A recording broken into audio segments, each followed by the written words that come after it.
ఆ శ్రీకాంత్ అనేవాడు ఎవడో ఆ రౌడీ షీటర్ ఏందో వాడి దాన్ని ఏమనాలా, ఉంపుడు గత్తి అనాలా, లేకపోతే కనుక సహజీవని అనాలా.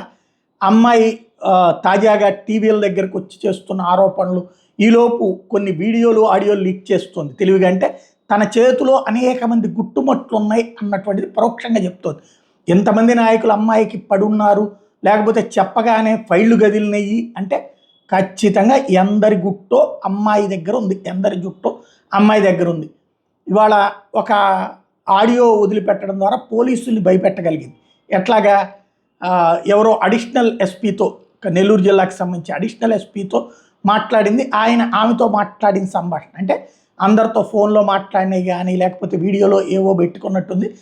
అందువలనే అతనికి కూడా రౌడీ షీటర్కి కూడా బెనిఫిట్ వచ్చినట్టు. లేకపోతే అంత ఇదివరకు వైసీపీ మనిషి అని వీళ్ళే చెప్పారు, ఇప్పుడు తెలుగుదేశం ఎమ్మెల్యేలు ముగ్గురు కలిపి సంతకాలు పెట్టి ఇచ్చారు అన్నటువంటి విషయం తేలింది. ఒక మంత్రి గారే రెఫర్ చేశారని తేలింది, హోమ్ సెక్రటరీనే చేశారని తేలింది. దీని మీదనే ఇప్పుడు హోంమంత్రిని అడిగితే దాన్ని అలా చూడకండి, ఇంకేదన్నా చూడండి, దాని వెనకాల ఉన్నది అని చెప్తున్నారు ఆవిడ.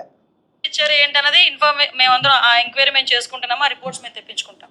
కానీ ఆ ఇమీడియట్గా జరిగిన పొరపాటు ఏదైతే ఉందో, పొరపాట లేకపోతే వాట్ ఎవర్ ఇట్ మేబీ ఏం జరిగినా అది కొంచెం ఇబ్బందికరమైన పరిస్థితిలో ఉన్నది అనే సంగతి తెలిసిన వెంటనే విత్ ఇన్ 1 వీక్ మేము పెరోల్ క్యాన్సిల్ చేసాము. తిరిగి ఆ ముద్దాయిని తిరిగి జైలుకి పంపించడం జరిగింది.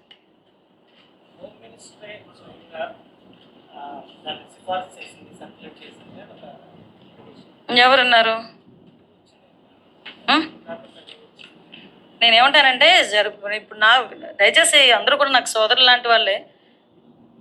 పెరోల్ ఎలా వచ్చింది, ఏమొచ్చిందన్న పోస్ట్ మార్టం కన్నా ఆ వెనకాతలు జరుగుతున్న సిచ్యువేషన్ గురించి పోస్ట్ మార్టం చేస్తుంటే మీకు బాగుండేది, నాకు బాగుండేది. ఇప్పుడు ఫర్ ఎగ్జాంపుల్ అంతవరకు సిచ్యువేషన్స్ నిన్న మొన్న కొన్ని సోషల్ మీడియాస్లో హల్చల్ చేసినాయి. హూ ఈజ్ దట్ ఫెలో, ఆవిడ ఏంటి, బ్యాక్గ్రౌండ్ ఏంటి, ఆవిడ ఏం చేస్తా అంది.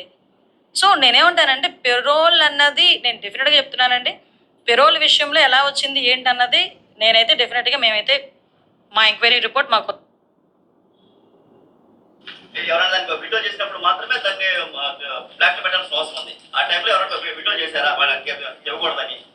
ఏంటండి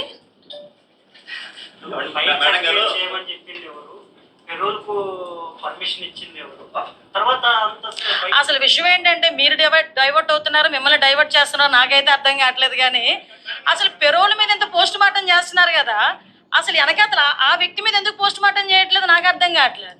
అయితే అది ఆలోచించండి ఒకసారి. ఆమె మీద పోస్ట్ మార్టం చేస్తేనే కదా వీళ్ళందరి జాతకాలు బయటపడ్డాయి. పోస్ట్ మార్టం అమ్మాయి ఎవరో, అమ్మాయి వెనకాలేంది బ్యాక్గ్రౌండ్ అని చేస్తేనే కదా బయటపడింది. ప్రభుత్వం సమాధానం చెప్పాలి కదా. చివరికి హోంమంత్రి దాన్ని కవర్ చేయలేక నానా తిప్పలు పడాల్సి వచ్చింది మీడియా దగ్గర.